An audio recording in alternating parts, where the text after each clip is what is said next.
Welcome to the Armenian Museum of America. We are located in Watertown Square on 65 Main Street, and we've been established since 1971 until 2 years ago, upon the suggestion and the idea from our president, Michelle Collegian, that we share these treasures with the public online. And thanks to her generous donation, we were able to do this program. Today, I want to talk about illuminated manuscripts that are in our collection. We have several such manuscripts, as you can see in the display case, and most of them are from the 14th, 15th century, very well illuminated. The front part is more religious, and the back part is more scientific books. But today I want to concentrate on the oldest manuscript, which is called the Garabed Gospel. The Garabed Gospel is the 4 Gospels of the New Testament, which are copied on the parchment. It was done, the scribe that the family hired, his name was Garabed. That's why we called it Garabed Gospel. It took him 11 years to finish copying the 4 Gospels into this book.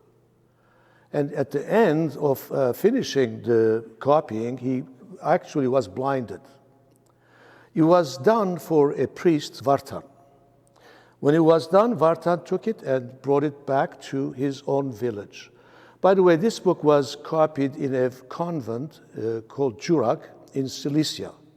The date was 1207 when this Bible was finished.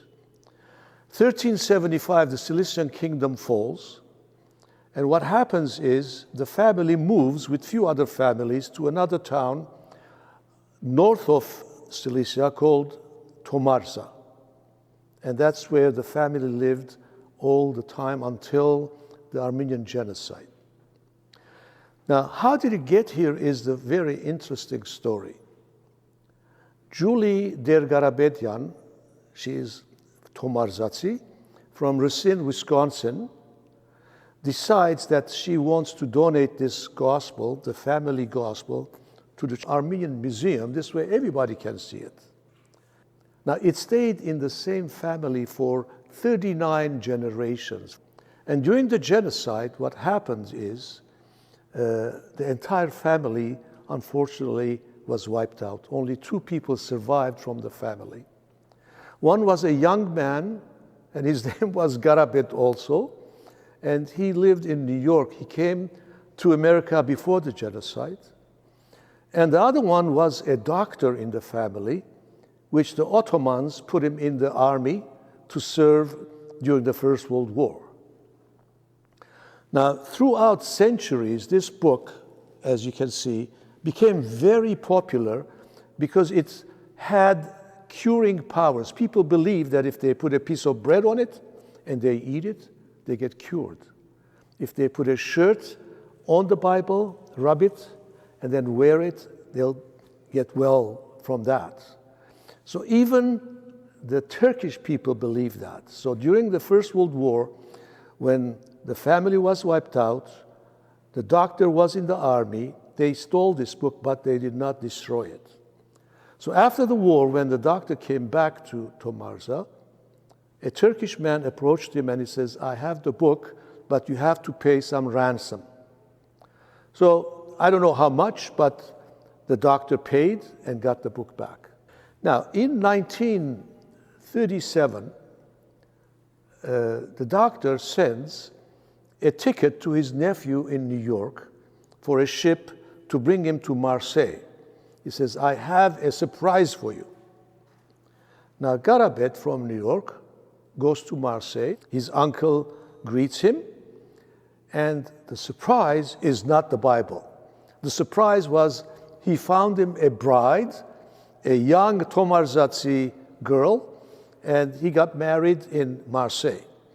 And then he gave the book eventually to the married couple, and he said, this is yours now. You are the next generation to keep this book.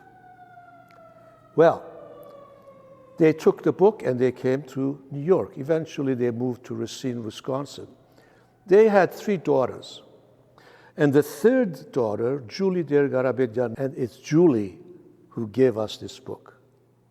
So eventually, we brought the book here, and when Catholicos Aram I was visiting Boston, so we asked the church if we could bring this to the church so the Catholicos can bless it. And he agreed, so we went there, and we presented the book to the Catholicos. He blessed it. So we are the 40th generation of this book. It is one of the most valuable pieces in our collection. It's a treasure by itself.